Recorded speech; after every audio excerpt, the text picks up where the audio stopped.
বন্ধুসকল, লোকৰ বিচাৰ নকৰিব, কাৰণ বাক্যত এইদৰে কৈছে, শুনকচোন।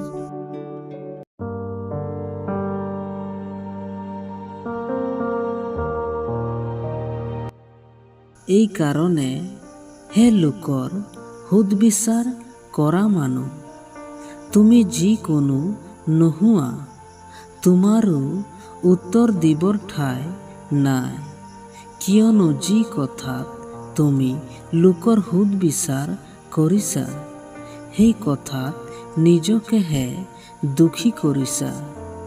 কাৰণ লোকৰ সুদবিচাৰ কৰা যি তুমি নিজেও সেই একে আচৰণ কৰিছা। আৰু এনেকুৱা আচৰণ কৰাবিলাকৰ বিৰুদ্ধে ঈশ্বৰৰ দণ্ডাজ্ঞা যে সত্যৰ দৰে হয়, ইয়াক আমি জানো। কিন্তু হে এনেকুৱা আচৰণ কৰাবিলাকৰ সুদবিচাৰ কৰোঁতা, তুমি নিজে একে কৰ্ম কৰি ঈশ্বৰৰ দণ্ডাজ্ঞাৰ পৰা সাৰিম বুলি ভাবিছানে?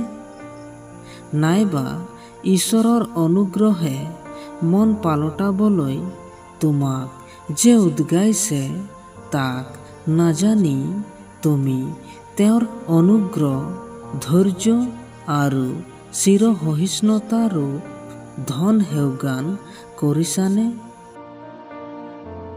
কিন্তু তোমাৰ কঠিনতাৰ আৰু খেদহীন হৃদয়ৰ দৰে ঈশ্বৰৰ ন্যায় বিচাৰ প্ৰকাশ আৰু ক্ৰোধৰ দিনলৈকে নিজলৈ ক্ৰোধ সাঁচিছা। তেওঁ প্ৰতিজনক নিজ নিজ কৰ্মৰ দৰে প্ৰতিফল দিব।